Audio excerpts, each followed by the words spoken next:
Bonjour, je suis Maëlys Denis. Bienvenue sur le podcast Passion d'artistes et d'artisans. Dans ce nouvel épisode, je discute avec Pierre Avon, qui est animateur 3D. On peut aussi appeler ça animateur infographiste. Il travaille pour le studio Illumination. Ce studio parisien est connu, entre autres, pour Moi chez Méchant, Les Mignons, Mario, etc. Je lui ai directement demandé comment est-ce que son envie de faire des dessins animés est née. Entre son goût de l'informatique et les dessins animés japonais et Disney, nous avons fait également un focus sur les films de Miyazaki. Puis il m'a expliqué son métier en particulier, et en effet, vous allez comprendre la quantité de tous les métiers et spécialistes qu'il faut pour faire un dessin animé, et pourquoi les génériques sont aussi longs. Pierre m'a expliqué comment le scénario lui arrive et la relation avec le réalisateur, comment donner du sens à une scène et du caractère à un personnage. J'ai également appris que parfois des logiciels informatiques étaient spécialement créés pour repousser les limites techniques.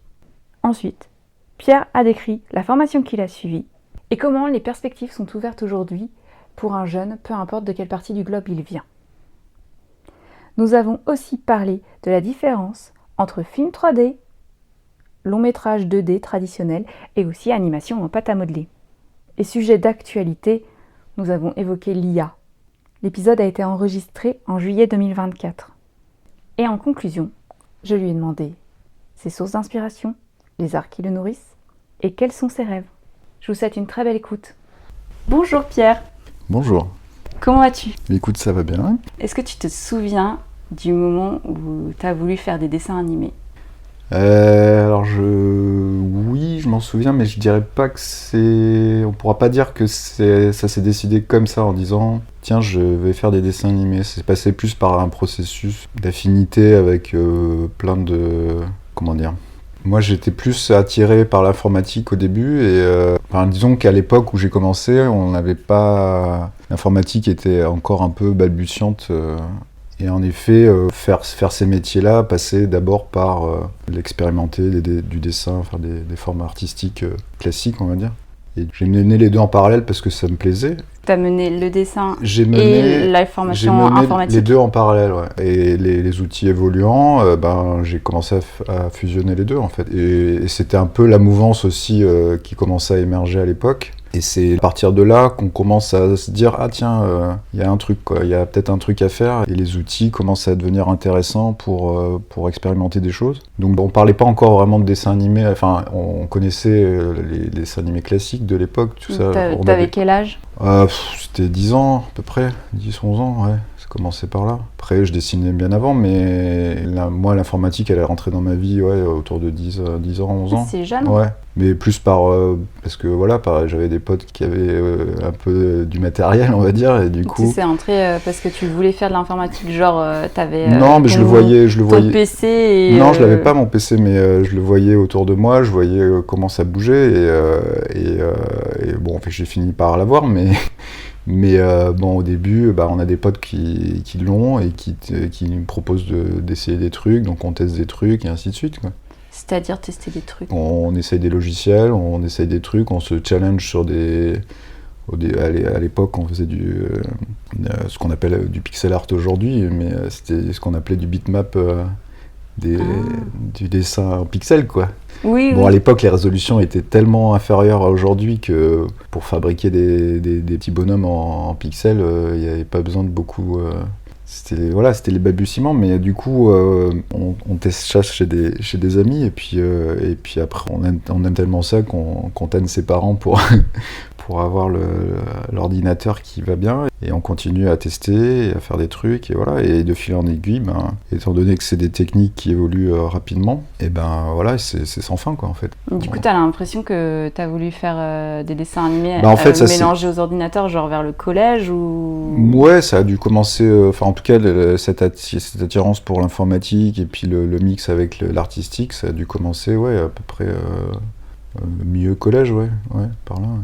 Milieu collège, et puis ça s'est accéléré. Et puis moi j'étais d'une formation scientifique à la base, mais j'avais toujours ce petit côté artistique qui me titillait derrière et qui me poussait justement à aller plutôt dans cette voie-là. Et en plus ça me plaisait, donc ça a accéléré les choses, parce que dès qu'on bon, c'est pas un scoop, mais dès qu'on fait les choses par passion, les choses se font quand même beaucoup mieux et beaucoup plus facilement. Oui. C'était une passion, ce qui m'a jamais quitté, quoi. Donc on peut pas dire que un jour je me suis réveillé en disant je vais faire du dessin animé. C'est arrivé à moi, on va dire, ou ça s'est imposé à moi quand je me suis dit, ben voilà, en effet, ça serait cool de pousser jusque ce type d'expression, quoi. Puis voilà, puis ça restait cool parce qu'on avait tout l'historique de Disney derrière et tout ça Ça, c'est des films, c'est des choses qui t'ont influencé. Oui, et puis en même temps, à l'époque, on n'avait pas, nos sources n'étaient pas aussi larges qu'aujourd'hui. C'était Disney et c'était le Club Dorothée.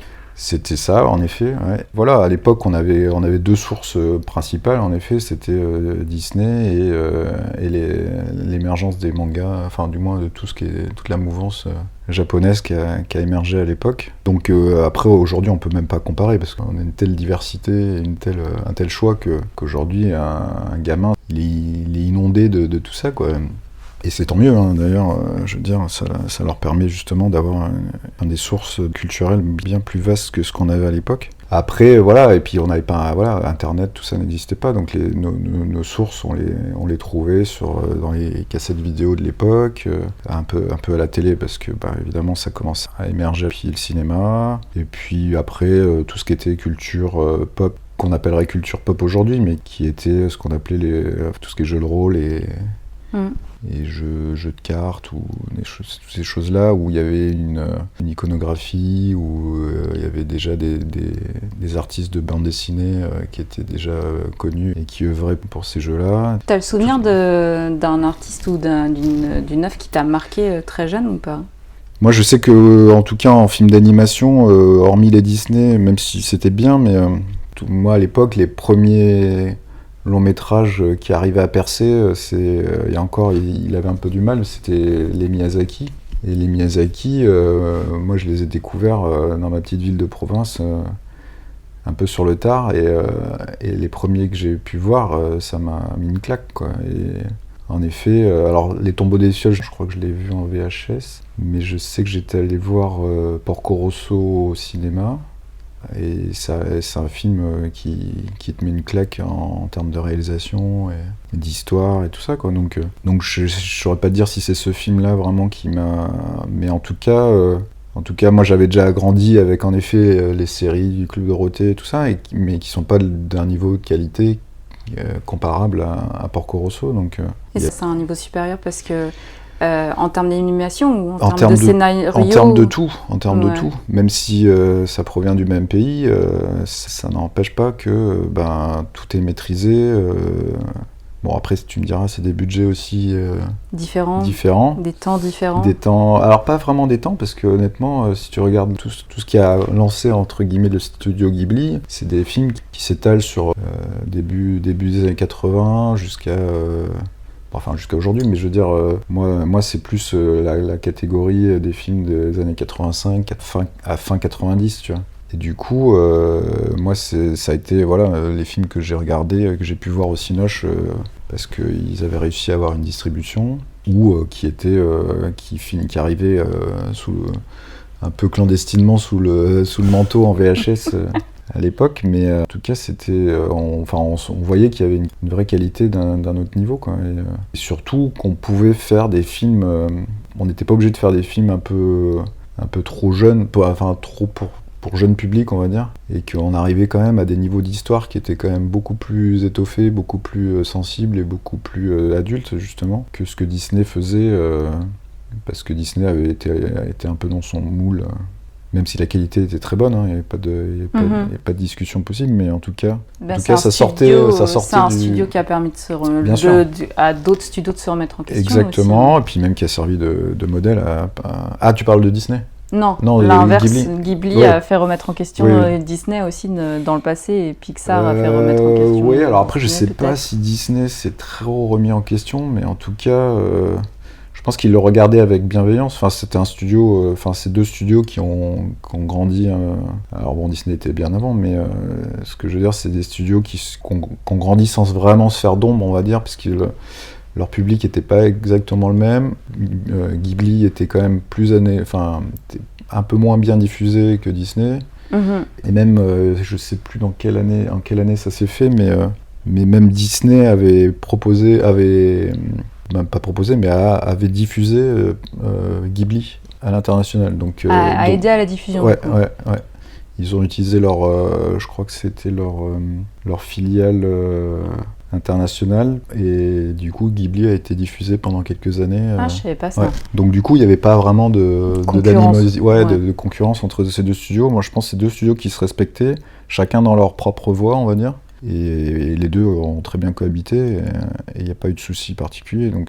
Et voilà, je pense que même John Lasseter, le patron de Pixar, avait un profond respect pour Miyazaki et pour tout son travail. Donc je pense que voilà, c'est des boîtes qui ont influencé le monde de l'animation sans pour autant se faire concurrence plus que ça, quoi. Parce que ouais, c'est deux univers complètement différents, quoi. Donc en gros, on va dire que c'est plutôt même si j'avais vu des Disney, il y en avait des très bien, mais ça avait pas créé je pense que ouais, comme j'avais aussi été pas mal biberonné à ces imports manga du Club Dorothée, je pense qu'il y avait aussi que j'étais peut-être plus poreux à toute cette nouvelle culture japonaise qu'on arrivait à avoir enfin en France de façon un peu mainstream, on va dire. Ça s'est imposé naturellement que Ghibli, pour moi, c'était les maîtres de cette mouvance à l'époque, et le demeure un peu encore aujourd'hui, parce que ça reste des pointures et des références. Ouais. Donc, toi, tu es animateur infographiste. Est-ce que tu peux m'expliquer en quoi ça consiste ? Et donc ça revient donc à faire un mix entre en fonction du métier, mais on va revenir sur infographiste, donc c'est très généraliste. Ça veut dire qu'on utilise l'outil informatique pour réaliser une œuvre artistique, on va dire, pour généraliser. Après, quand on se spécialise, on peut donc soit être animateur, donc comme je suis, c'est-à-dire qu'on va faire bouger des personnages pour un projet de film, de série, tout ce qui est animé, une publicité, tout ce qui nécessite... Animé, ça veut dire que tu as des images ? Ça veut dire qu'on produit... Non, ça veut dire qu'on produit... Alors après, en fonction du domaine, c'est-à-dire qu'à partir de... On va dire que ça a bien émergé à partir des années 2000, où la 3D a commencé à exploser, et du coup le métier s'est séparé en deux familles, on va dire. Et du coup la famille traditionnelle, donc époque Ghibli, Disney traditionnelle, et donc avec des dessins faits à la main, même si aujourd'hui ça s'est informatisé encore plus qu'à l'époque. Et du coup, les dessins se font sur ordinateur avec des tablettes graphiques et tout ça. Même s'il reste encore des puristes qui dessinent sur papier, qui scannent et qui retravaillent encore leurs images avec des logiciels. Mais en tout cas, pour synthétiser, ça se sépare de famille. Et moi, je suis parti sur la famille 3D, on va dire.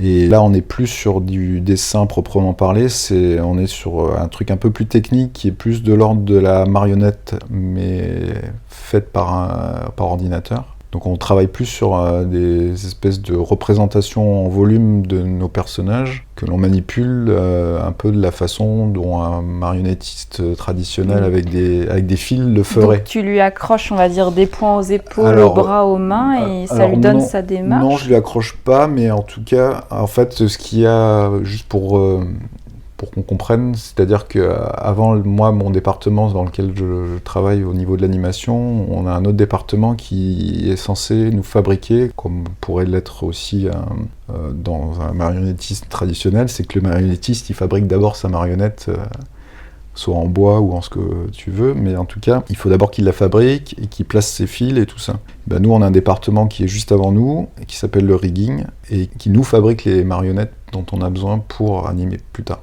Et du coup, c'est lui qui place en gros ces fils, mais qui ne sont pas des fils, qui sont juste des représentations ou des façons pour nous de plus facilement accrocher les membres du personnage qu'on anime, ou peu importe ce qu'on anime, mais en tout cas, qui nous conçoivent, on va dire.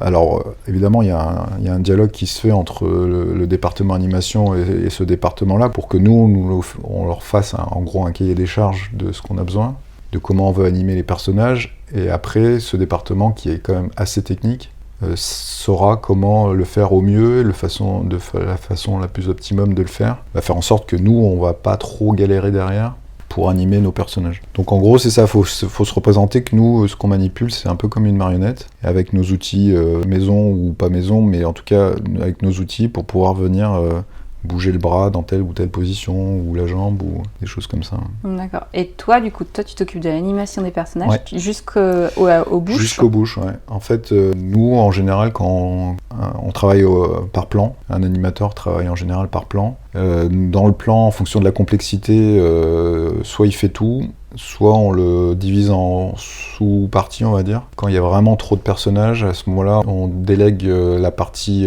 arrière du plan à un autre département ou à une autre personne pour venir l'alléger ou paralléliser en fait la tâche. Quand tu parles de la partie arrière, tu parles des personnages arrière, qui se trouvent... Parce que tu fais pas du tout le décor, toi. Non, alors sauf s'il y a besoin d'animer le décor, évidemment. D'accord. Mais exactement de la même façon qu'on demande à l'équipe, au département précédent de nous permettre d'animer les personnages, on va leur demander de la même façon...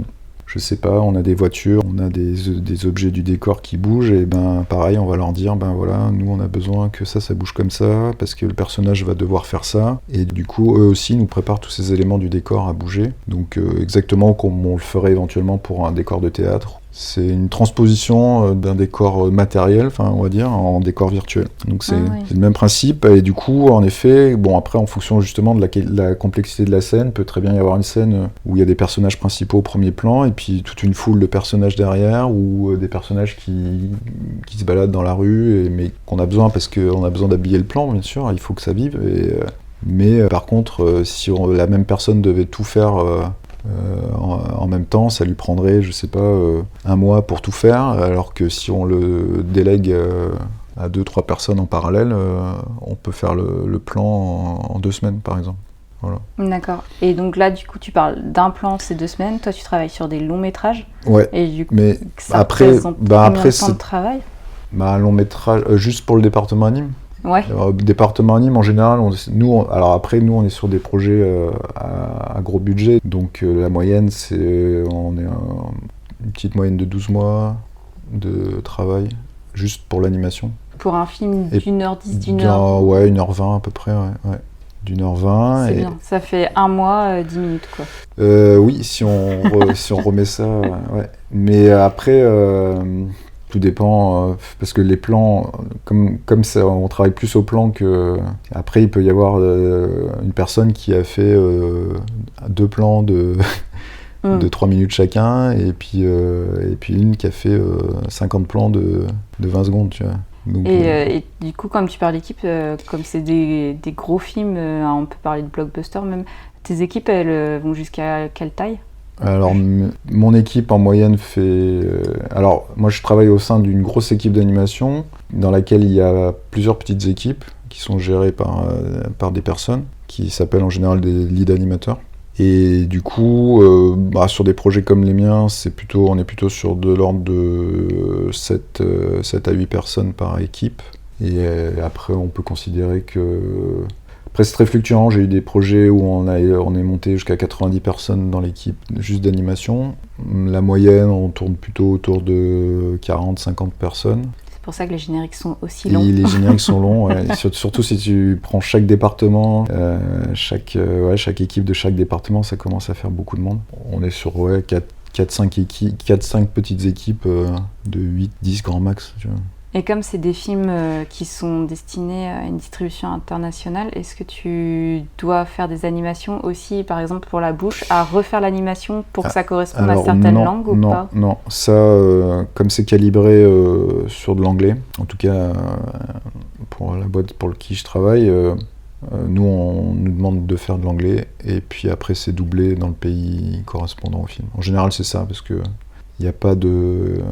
C'est très rare. On le fait un peu pour tout ce qui est la partie lettres, c'est-à-dire quand il y a des objets qui doivent comporter du texte. On fait des plans spécialisés avec la langue du pays dans lequel le film va être diffusé, mais tout ce qui est la partie parole, voix, tout ça, donc ça c'est d'abord fait en anglais. Après, si le pays n'a pas les moyens de faire le doublage dans sa langue, ça restera en anglais. Et en général, ils font les doublages... et c'est redoublé, donc après c'est redoublé comme un film avec des acteurs réels, quoi. C'est-à-dire que les lèvres vont être un peu approximative. Ça va dépendre de la qualité du doubleur vocal. Ouais. On peut dire sur quel film t'as bossé ou pas? Alors oui, donc moi j'ai bossé sur Les Moi Moche et Méchant, Les Mignons, sur Tous en scène, sur Grinch, Lorax. Donc ces films-là, voilà, qui sont quand même c'est considéré comme parmi les plus grosses productions à comparer à des Pixar ou des Disney. Donc voilà, donc ce que je dis, c'est des critères comparés à ce que je fais en production, mais après, il y a tous ordres dans ce milieu-là. Après, on a des productions beaucoup plus petites, avec des équipes qui peuvent aller, qui descendent à 15 animateurs, par exemple. Toujours pour faire du long métrage, hein, mais du coup, on est vraiment sur des rythmes et des productions et des niveaux de qualité qui n'ont pas les mêmes exigences, quoi. Puis même les temps de fabrication ne sont pas les mêmes. Donc tout va dépendre en fait de la production, quoi, tout simplement. Du coup, l'animation, elle se fait en France pour ces films-là, et l'équipe d'avant... Pour mon cas, mais pour après... ton cas, et pour l'équipe d'avant, elle peut ne pas être française, par exemple, alors, ou l'équipe d'après? C'est pareil, c'est pour mon cas, le cas est que tout est fait en France. Par contre, il peut arriver en effet que pour des raisons de coproduction, donc c'est-à-dire que en fait, comme le film est cher à financer, la production s'associe avec d'autres pays. Chaque pays, du moins avec lequel elle s'associe, fournit une somme pour aider à la production. En contrepartie, elle exige qu'une partie de la fabrication soit faite sur son sol, ou avec des ressortissants de son pays, on va dire. Mais en tout cas, et du coup, ce qui nous oblige des fois à sous-traiter une partie de la fabrication du film. Un peu comme le CNC? Je ne saurais pas dire l'équivalence dans les autres pays, mais le CNC, oui, un peu comme quand tu as des aides, chaque pays a son système d'aide ou de subvention. Comme les aides régionales. Par exemple, ouais. Okay. Du coup, quand une production veut monter un film d'animation, si elle n'a pas les reins assez solides pour tout financer elle-même, ou trouver du moins une seule et même source d'argent, elle est obligée d'aller frapper à la porte de plusieurs pays. Ça se fait beaucoup en Europe, ça se fait pas mal aussi entre la France et le Canada. Elle doit délocaliser une partie de sa fabrication dans les pays producteurs, on va dire. Et du coup, ça peut arriver en effet au sein de la même équipe d'avoir une partie faite en France, une partie faite à l'étranger. Ou alors ça dépend comment est cloisonné ou segmenté du moins la fabrication, mais il peut très bien avoir soit un département entier qui est dans un autre pays et l'autre en France, ou ça peut être au sein de la même équipe, donc au sein d'une équipe d'animation, il y en a la moitié qui est au Canada, l'autre en France, l'autre en Inde, l'autre je sais pas où. Et du coup, maintenant, la langue universelle pour l'animation, c'est l'anglais. Ça restera l'anglais, oui. Bon, dans une bonne majorité des... C'est un indispensable pour toi? Pour moi, oui. De toute façon, on peut pas... Même tous nos outils sont en anglais. Donc c'est la base. Enfin, je veux dire, on peut pas... Après, l'avantage que j'ai, moi, c'est que 90% de l'équipe est française. Donc, au quotidien, on parle plus français qu'anglais. Mais dans tous les cas, pour communiquer, ne serait-ce qu'avec des clients ou si jamais... par le passé, ça m'est arrivé de devoir... bosser avec d'autres équipes à l'étranger, le seul moyen de communiquer, c'est l'anglais, dans tous les cas. Ouais. Mais bon, voilà, je veux dire, aujourd'hui, l'anglais, et puis bon, même à mon époque, c'était déjà la langue dans laquelle il fallait investir, entre guillemets. Donc, il y a l'histoire de communication sur l'anglais, mais tu as aussi... Est-ce que tu as accès au scénario, ou il y a des parties qui peuvent être secrètes et du coup, tu dois faire malgré le fait que ça soit secret? Alors, nous, on a accès au scénario, du moins, oui, en fait, on peut pas parler réellement de scénario, en fait, à notre niveau, du moins au niveau de l'animation, nous, on reçoit ce qu'on appelle un storyboard, qui est un peu évolué, on va dire, dans le sens où il y a déjà pas mal de choses qui bougent à l'intérieur.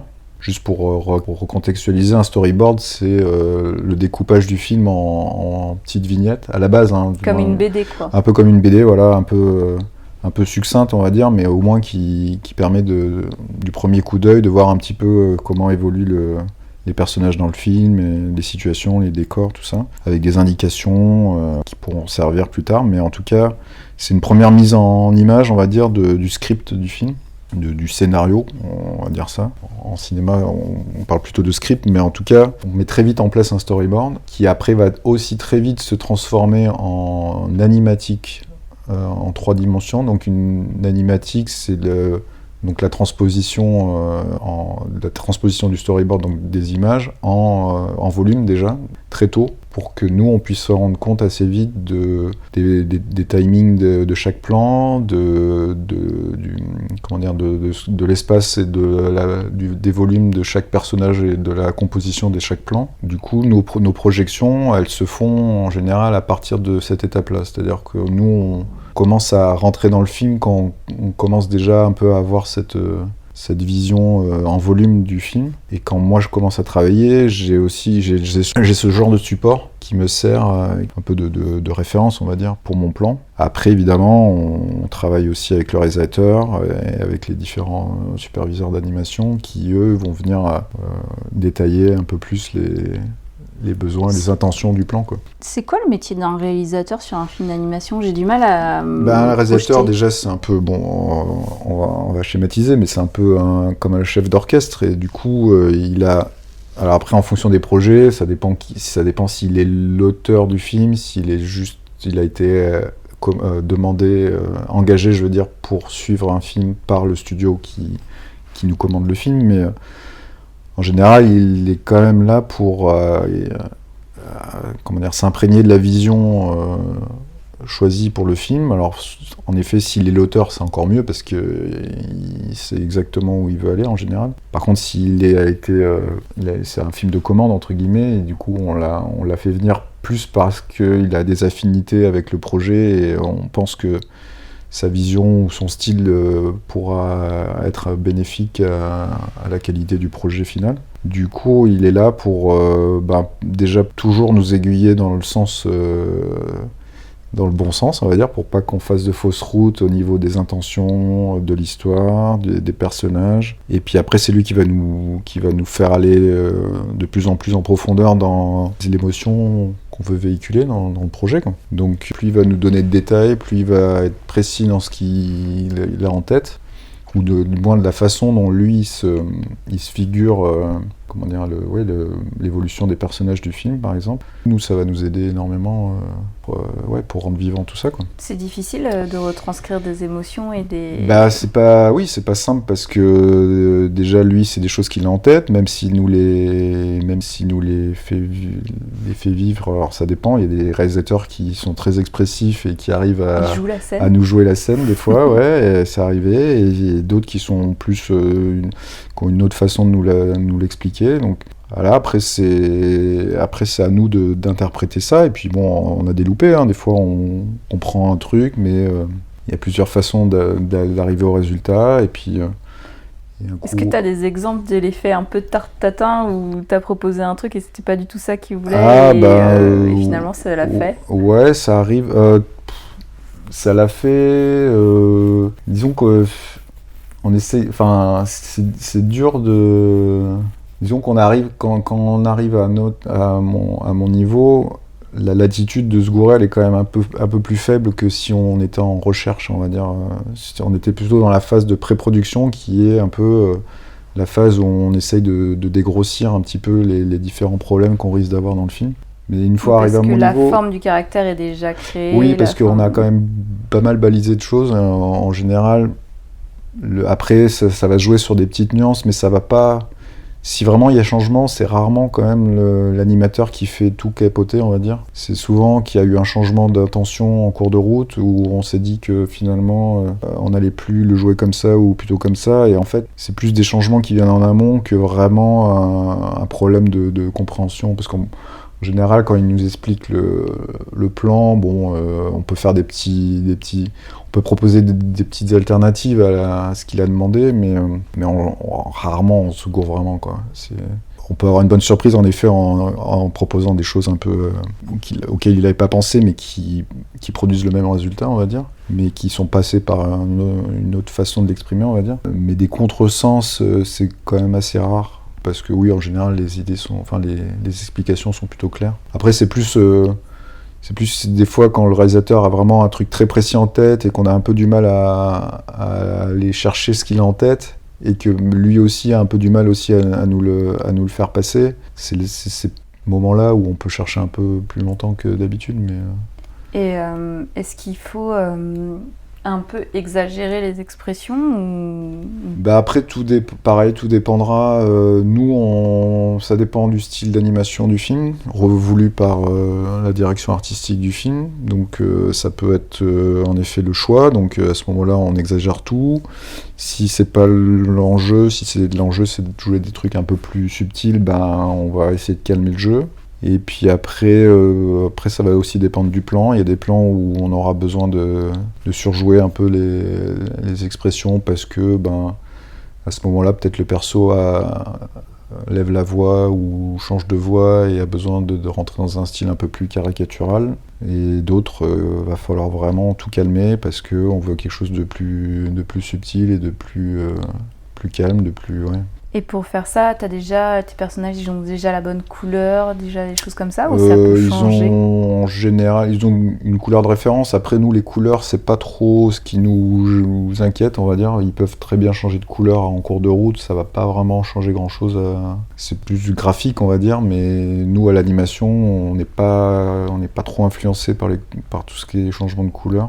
On sera plutôt influencé si jamais, par exemple, c'est plus sur des volumes, c'est-à-dire s'il change de costume ou si sa silhouette change en cours de route. Ah oui, du coup, si tu bouges les bras. Si en cours de route, on se dit que le perso, finalement, il était fin, il devient obèse ou j'en sais rien, ça va changer pas mal de choses pour nous, quoi. Mais s'il a une veste bleue puis une veste rouge le lendemain, ça va pas trop être gênant pour nous. Donc non, c'est plus, faut vraiment se figurer qu'on travaille en volume, donc tout ce qui est de l'ordre du graphisme purement, graphique dans le sens couleur, ou même lumière à la rigueur, mais en tout cas, nous, tout ce qui va nous gêner, c'est la corpulence des personnages, où ça va influencer notre style d'anime, la façon dont on va les faire bouger. Donc voilà, nous, faut vraiment se figurer qu'on est sur de la marionnette, ou voire même de l'humain, qu'on va évidemment stylisé, mais en tout cas, c'est ça qui peut nous gêner. Ouais.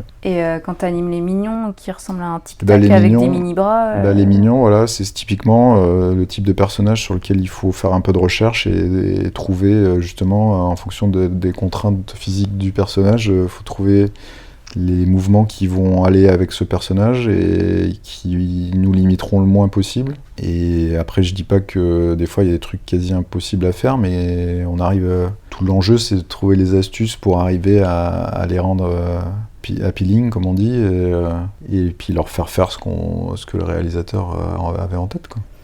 Pour résumer un peu, en fait, vous attaquez les séquences par séquence, et une fois qu'une séquence est terminée, vous passez à une autre séquence. Voilà. Et vous pouvez faire des allers-retours après, par rapport à ce que vous avez fait. Tout dépend de... en général, une fois que c'est validé, après, ça dépend, c'est des validations, donc si la séquence est validée, en général, elle part dans les tuyaux, et nous, on la revoit plus. Après, s'il y a des changements dans l'histoire ou ce genre de choses, la séquence peut revenir et puis on fait des petits changements à droite à gauche. Et si le changement est trop gros, la séquence, en général, elle sort du film, quoi.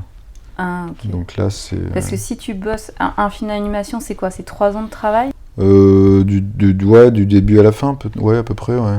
Et toi, ton année d'animation, elle est au milieu, elle est au début ? Mon année d'animation, je dirais qu'elle est elle est quasiment au milieu, à peu près, ouais. Au milieu. Ouais.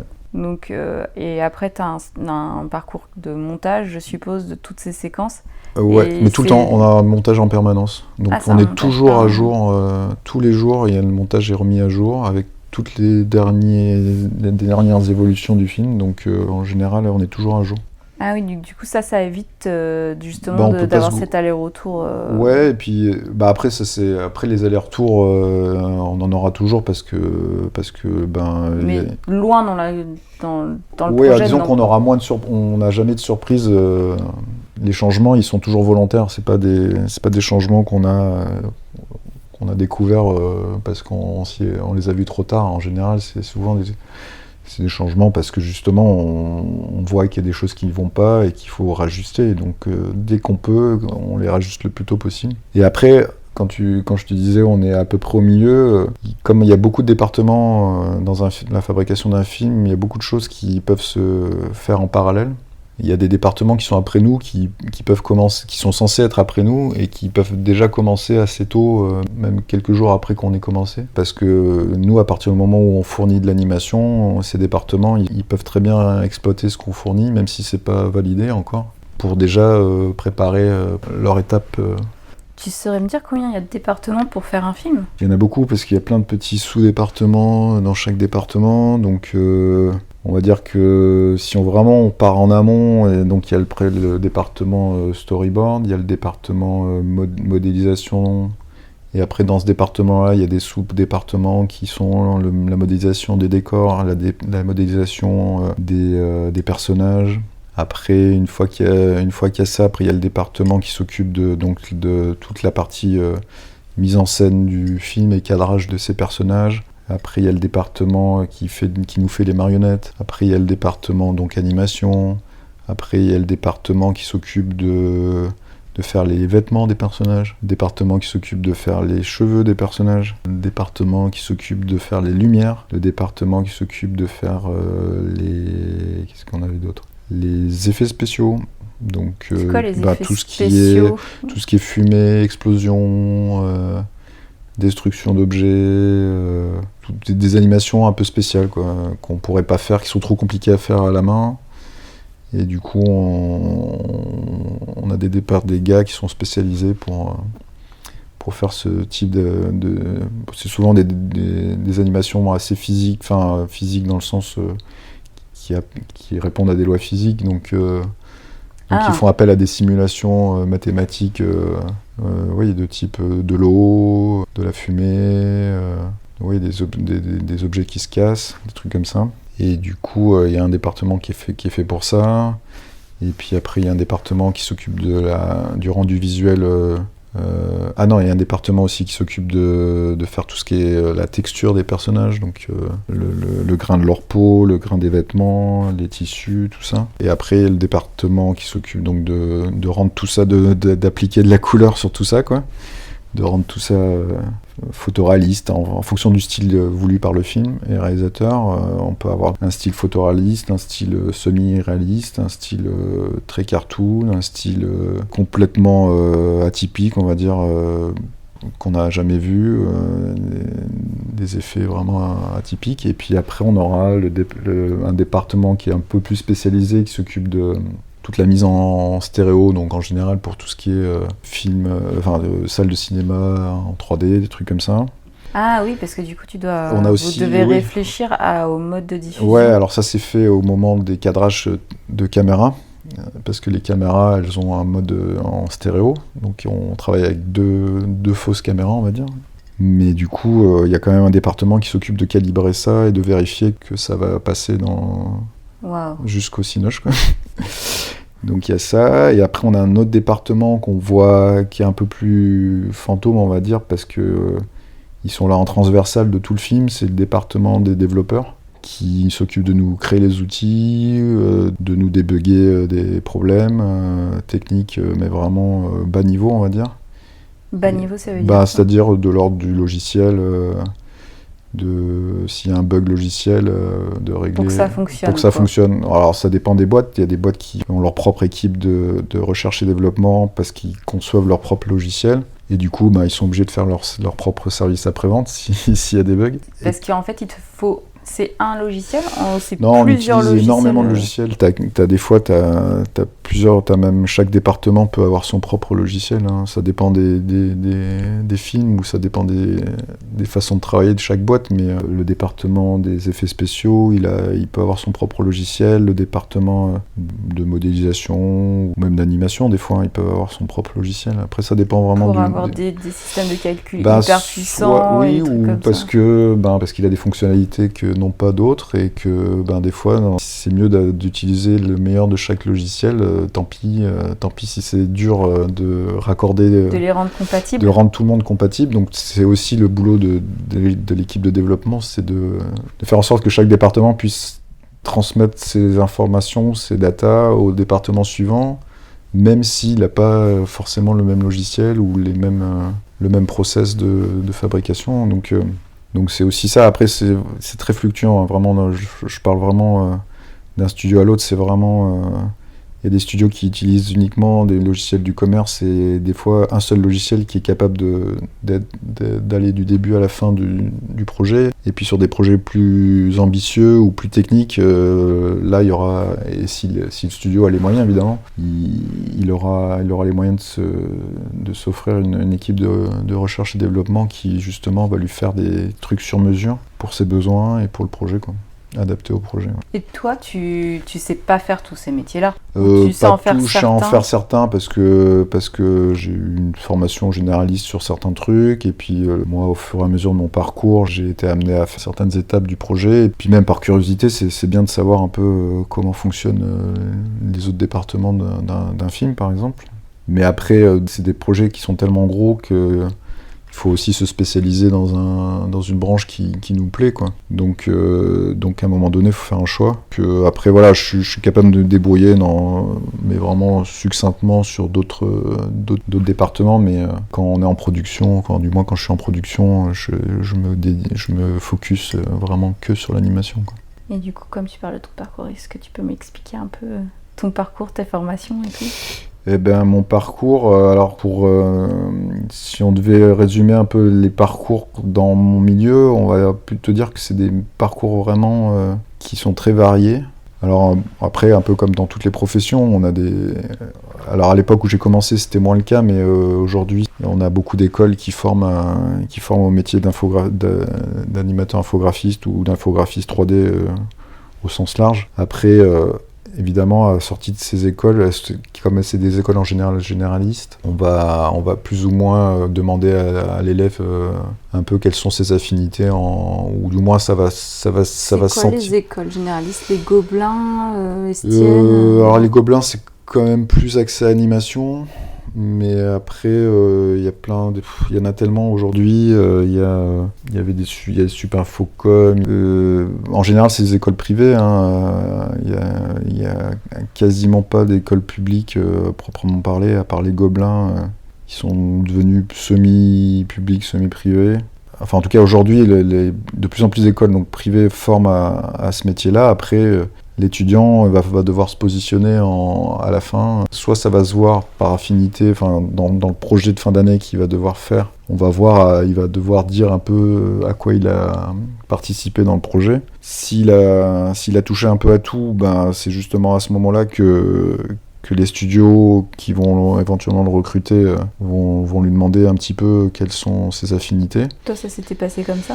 Moi, ça s'était pas posé. Moi, j'avais fait les Gobelins, donc ça s'était pas vraiment posé dans le sens où, a priori, c'était une école qui formait à l'animation, donc à partir du moment où on rentre aux Gobelins, c'est pas pour faire du modeling a priori ou du décor, des choses comme ça, donc c'était naturel que ça débouche sur un métier d'animateur. Mais après, comme la plupart des écoles sont généralistes, en général, les étudiants doivent un peu faire un choix en fin de cursus. Voilà, après, en général, les cursus sont suffisamment longs pour qu'ils aient le temps justement d'essayer un peu toutes les disciplines de fabrication d'un long métrage, par exemple. Et du coup, de voir un peu dans quelle branche, dans quel domaine ils sont les plus à l'aise. Et je sais qu'à un moment donné, on disait que la France avait bonne réputation pour former, et beaucoup de gens partaient aux États-Unis, etc. C'est toujours le cas aujourd'hui? Oui, c'est toujours le cas, mais après, les États-Unis forment aussi très bien, ils ont de très bonnes écoles aussi, hein. Donc, c'est un peu ça a pas mal bougé quand Internet s'est mis à créer des écoles en ligne. Du coup, il y a des écoles ça s'est développé pas mal il y a une dizaine d'années là. Du coup, maintenant, on n'a plus on peut plus vraiment dire tel ou tel pays Je dirais que bon, il y a un peu du bon un peu partout. Après, ça repose pas que sur l'école non plus. Faut pas se dire que parce que on est dans la meilleure école, forcément on aura le meilleur niveau. Donc ça dépend aussi de la personne, de l'investissement de l'élève, quoi. Et t'as l'impression que toi, tu continues encore à te former? Oui, de toute façon, c'est des métiers où on évolue en permanence, donc on va apprendre toute notre vie rien qu'avec de les professionnel. technologies, en fait. Déjà, rien que oui, ne serait-ce que par l'évolution des technologies. Alors après, ça dépend du département dans lequel on a choisi d'évoluer, mais il y en a qui évoluent plus vite que d'autres parce qu'il y a besoin d'outils plus perfectionnés à chaque fois. Mais ouais, en règle générale, c'est des métiers qui évoluent extrêmement vite parce que notre support, c'est l'informatique et on le voit tous les jours. Hein, il y a des améliorations permanente. Donc ne serait-ce que pour ça, oui, il faut se tenir informé, il faut évoluer avec son outil, quoi. Donc on peut pas vraiment dire que plus les Français qu'autre chose. Après, c'est vrai que historiquement et culturellement, on a une grosse culture de l'animation en France. Du coup, il y a un savoir-faire qui s'est perpétué, on va dire. Mais d'autres pays ont rattrapé... Internet a fait un peu voler ça en éclats et aujourd'hui on peut non seulement apprendre très bien dans un autre pays ou via Internet, ou comme on peut travailler dans un autre pays tout en restant dans son pays natal. On n'est plus obligé comme avant de devoir se déplacer à l'autre bout du monde pour exercer une profession qu'on pourrait faire dans son pays. Donc voilà, je dirais que l'informatique a tellement évolué depuis une bonne dizaine d'années, là, voire presque 20 ans, puisqu'on est déjà en 2024. Du coup, ouais, ça a révolutionné la façon de fabriquer. L'Internet a révolutionné la façon de fabriquer les films. Et t'as l'impression qu'aujourd'hui, on voit toujours le cinéma d'animation comme du cinéma pour enfants ou que non, ça c'est fini. C'est fini. Moi, après, on a créé des segmentations de public et aujourd'hui... Je dirais que c'est le choix des producteurs d'orienter le film en fonction du public qui souhaite voir acheter ou voir leur film, quoi. Donc aujourd'hui, on s'interdit plus rien. Il y a des producteurs qui se fichent un petit peu de l'âge que peut avoir le public de son film. Tout ce qui leur importe, c'est de raconter l'histoire qu'ils ont envie de raconter. Et viendra le public qui viendra, parce que une histoire sera plus propice, sera plus adaptée pour un public adulte, une autre sera plus adaptée pour des enfants. Après, c'est des choix comme c'est un métier, on va dire industriel, dans le sens où c'est censé être diffusé à grande échelle, aujourd'hui avec les plateformes numériques, tout ça. Donc, en fonction du choix de la plateforme ou du choix du producteur. Tu dis c'est censé être diffusé à grande échelle parce que en fait l'effort produit pour réaliser un film n'est pas minime, quoi. Parce que voilà, c'est ça, c'est quand même des projets qui nécessitent des sommes et des capitaux, des investissements assez conséquents. On est quand même de l'ordre de plusieurs dizaines de millions de dollars en général. Donc ces investissements-là, il faut qu'il y ait un retour sur investissement. C'est malheureusement comme tout projet, tout métier, il faut être rentable. Donc certains sont rentables parce qu'ils ont bien fait le job, d'autres le sont moins parce qu'ils n'ont pas trouvé leur public, et d'autres le sont moins parce que leur choix, c'est pas de faire... c'est d'être juste à l'équilibre et de faire des projets qui leur plaisent sans Et finalement, contrainte. Peu importe le choix d'animation 3D ou on va dire traditionnel, ouais. Ça revient à peu près au même prix, ou ça a quand même Non, les prix sont très fluctuants. Pareil, c'est en fonction de la complexité du projet, du pays dans lequel c'est fait. Enfin, il y a plein de paramètres, mais en général, un long métrage traditionnel, du moins fait en 2 dimensions, est quand même beaucoup moins cher à produire qu'un long métrage en 3 dimensions. Ah oui. Mais ça se vérifie pas spécialement sur... du moins, on n'a plus vraiment d'équivalence on va dire sur des grosses productions 3D, en équivalence entre une grosse production 2D et une grosse production 3D. On n'a plus vraiment de projets qui sont capables de rivaliser dans ces budgets-là. Donc je Je dirais que la 3D l'a emporté, on va dire, en termes de taille de budget par rapport à un projet 2D. Parce que des projets 2D aujourd'hui qui sont capables d'avoir des budgets énormes, à part les Ghibli, les studios qui font encore de la 2D, il y en a très peu. Et qui sont dans ces ordres de budget, il n'y en a quasiment pas, quoi. Et l'animation en pâte à modeler, Et après, il y a l'animation en pâte à modeler, qui est une autre technique, en effet. Eux, ils sont sur des budgets qui s'approchent de ceux de la 3D, mais qui restent encore un peu en dessous, je pense, de mémoire. Parce que déjà, en plus, c'est des équipes très spécialisées, il y en a assez peu. C'est des temps de fabrication qui ne sont pas les mêmes que sur de la 3D. C'est plus long. C'est plus long, oui. C'est quand même plus artisanal, on va dire, sur certains points, même si ça s'est pas mal informatisé aussi. Et du coup, ils ont mis en place des process d'optimisation et d'amélioration qui leur font gagner du temps. Du coup, ils peuvent se concentrer vraiment sur la partie, sur l'artistique. Ça reste quand même des process un peu plus lourds, on va dire, que de la 3D, avec d'autres contraintes. Pas exactement le même univers, mais en tout cas, c'est plus ces projets-là qui seront plus proches de nos budgets de 3D. On peut plus vraiment faire d'équivalence. À une époque, il y avait Disney qui faisait encore de la 2D à grande échelle, et leur budget, j'ai pas le souvenir qu'ils aient atteint la taille des budgets sur lesquels on se trouve aujourd'hui, quoi.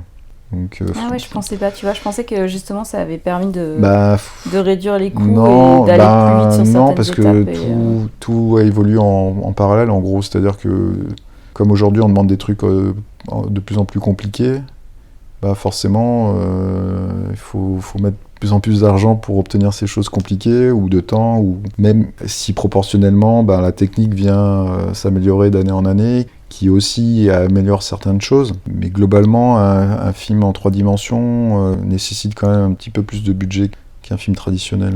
Parce que ça demande une technicité et des départements qui n'existent pas sur un long métrage 2D en 3 traditionnel. Et qui dit plus de départements dit forcément un petit budget un peu plus gros, quoi. Et toi, comme tu travailles avec des productions américaines, la grève des scénaristes, elle a eu une influence sur ton travail ? Alors, la grève des scénaristes n'a pas trop eu d'impact, parce que on avait déjà plus ou moins les scénarios qui étaient déjà bien entamés au moment où ça s'est intervenu. Après, je dirais que ça a plus eu d'impact sur la partie comédien, voix des personnages, enfin des enregistrements, parce que d'un point de vue solidarité, les acteurs se sont mis en grève aussi avec les scénaristes. Et la grève, elle était liée à l'arrivée de l'IA, c'est ça ?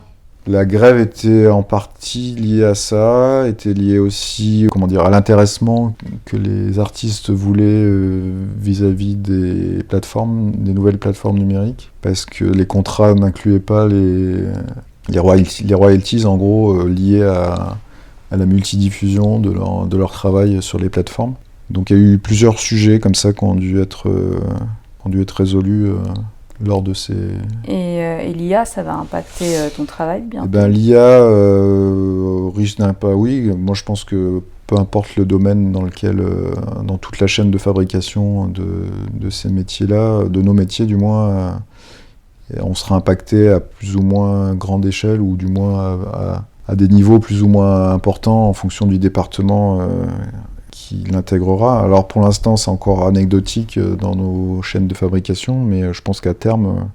Parce que je discutais récemment avec quelqu'un d'autre qui travaille dans le dessin animé, et lui, il fait une série pour la télé, et en fait, il me disait que là, son studio envisageait de reprendre les images et de les réanimer, et du coup de recréer des nouveaux épisodes à partir de ça. Et du coup, d'essayer de se dispenser le maximum d'animateurs. Disons que pour l'instant, c'est un peu... je leur souhaite bien bon courage, parce que les outils sont pas encore prêts pour faire ce genre de choses, mais c'est pas impossible que dans quelques années, ça le devienne.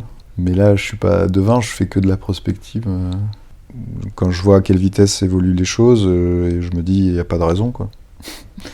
Pas de raison. Après, il y a la limite de ce genre de choses, c'est que c'est uniquement l'humain, ou du moins le consommateur. Ou le consommateur. Bah, je dirais que le consommateur, je suis pas sûr qu'il soit plus demandeur que ça. Tout ce qu'il veut, lui, c'est voir des films avec des histoires sympas et des choses jolies, quoi. Donc après, je dirais qu'il se fiche un peu de comment c'est fait derrière, on va dire.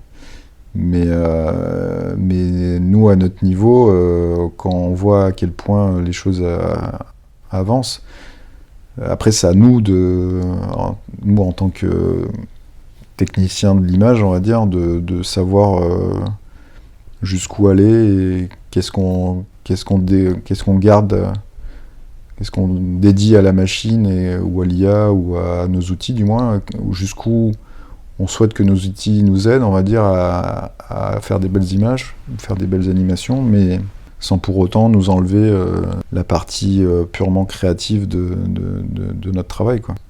Et c'est là que tout va se jouer dans les années à venir, c'est à quel point on sera capable de savoir jusqu'où on devra aller, du moins où on acceptera d'aller pour pas nuire à notre travail, en fait, et tout en l'améliorant, on va dire, ou en trouvant les bons côtés de l'IA qui vont nous aider à faire de meilleurs films sans nuire soit à la qualité, soit à l'artistique de nos projets, quoi. Et ça, il n'y a que l'avenir qui nous dira si on arrivera à le gérer ou pas. C'est clair.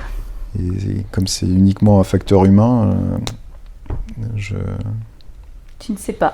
Voilà, on croise les doigts, mais c'est comme toute nouvelle technologie qui émerge, on peut que faire des suppositions et tout dépendra de comment on va l'utiliser, quoi. C'est comme quand Internet est arrivé, au début c'est un peu parti dans tous les sens, et puis on s'est aperçu qu'il fallait canaliser 2-3 trucs, sinon on n'allait pas s'en sortir, quoi. Et c'est pour ça qu'au fur et à mesure du temps, Internet s'est régulé, c'est amélioré, c'est sécurisé, et voilà. Et donc si on arrive à peu près à avoir ces raisonnements, on pourra s'en sortir, mais sinon ça peut partir dans tous les sens, c'est sûr. Et dans ton travail, tu as des sources d'inspiration ? Eh ben, dans mon travail, oui, de toute façon, déjà, ne serait-ce que de voir ce que font nos concurrents, déjà.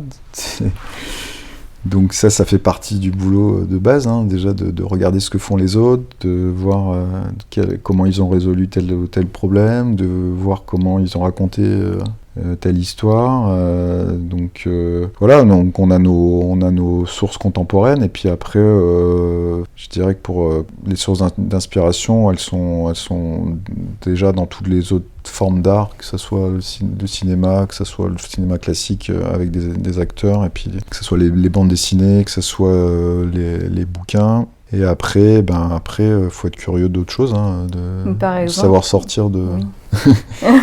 Par exemple, souvent dans les films d'animation ces derniers temps, il y a des blagues qui sont faites parce que c'est une référence à un autre film. Toi, pour faire cette animation-là, du coup, tu vois la scène de l'autre film ou des choses comme ça ? Oui, après, quand c'est le cinéma a toujours été, ou n'importe quelle œuvre d'art, du moins quel domaine artistique, c'est toujours soit inspiré, soit rendu hommage à, ou soit détourné des choses, hein. Donc ça fait partie du milieu artistique. Après, quand on le fait, oui, soit c'est des clins d'œil, soit c'est des hommages, mais donc si c'est quelque chose... Après, comme tout est régi par les lois du copyright, en général, dans notre milieu, on essaye d'être réglo quand même, hein. Donc du coup, dès que c'est des références, on les cite, et en général, on dit d'où ça provient. Après oui, ça peut arriver qu'on fasse référence à des trucs qui existent, mais c'est plus des clins d'œil, oui, mais c'est quand même plus rare. Enfin, en tout cas, on le fait, c'est souvent, soit c'est des trucs qui sont dans le domaine public, quand on fait référence à des films qui datent un petit peu, voilà, Ok. Et du coup, tu allais anticiper la réponse à ma question suivante. En général, sur ton ouverture d'esprit, sur les autres sources et ce qui te nourrit au quotidien, comme art. Comme art, de toute façon, on se doit d'être curieux de toutes les formes d'art, que ce soit le théâtre, la bande dessinée et le cinéma. Après, lire des bouquins, c'est... Mais toi, c'est une voilà, source. toi personnellement, Bah après, qu'est-ce moi, qui te touche, quoi? moi, je mange de tout, hein, comme on dit. La base, c'est de la curiosité, quoi. C'est ça qui est important. C'est pas se dire, bon, bah, je suis cinéphile, mais par contre, si on n'a pas 2-3 inspirations en théâtre ou en BD, ça a pas vraiment de sens, parce que bon, le cinéma s'est inspiré du théâtre, et inversement, tous les arts se nourrissent. Donc, ce qu'on va retrouver dans un bouquin, on va l'avoir en adaptation au théâtre, et puis après, on aura une adaptation cinéma, et puis à chaque adaptation, on aura une réinterprétation par le réalisateur ou par l'auteur. Et les œuvres vivent comme ça, ou se perpétuent comme ça, et après d'autres artistes vont rebondir dessus et vont créer d'autres choses.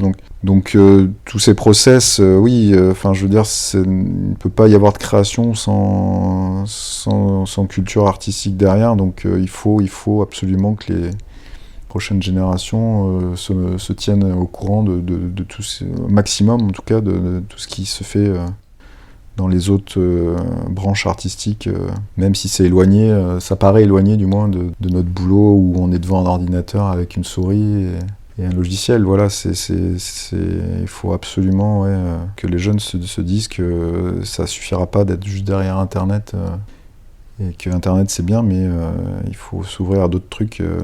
En vrai. Du physique, du concret, de l'émotion, voilà, toutes ces choses-là.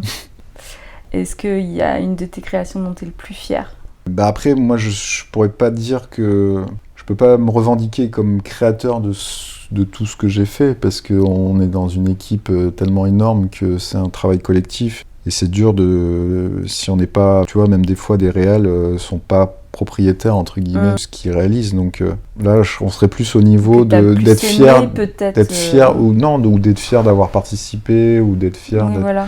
Voilà, après, non, moi, après, je suis content d'avoir justement fait partie de l'aventure des Mignons, d'avoir eu l'occasion de travailler sur des projets incroyables, où on nous laissait le temps et la liberté de proposer des choses. Ça, je pense que ce qui est primordial dans ces métiers-là, c'est qu'on laisse à l'animateur un peu de latitude créative, et puis surtout du temps pour proposer des choses et de les faire bien, quoi. C'est surtout ça, parce qu'il n'y a rien de pire qu'un animateur qui est frustré ou pas un animateur, mais du moins un artiste, qui est frustré de pas avoir eu le temps d'aller jusqu'au bout de ce qu'il voulait raconter, ou du moins d'avoir fait un travail dans lequel il est fier, quoi. C'est ça, en fait, qui est important. Et c'est ça qui se ressent dans le boulot aussi, hein. Si l'artiste est frustré ou n'est pas allé au bout, on n'obtiendra pas le meilleur du résultat, quoi.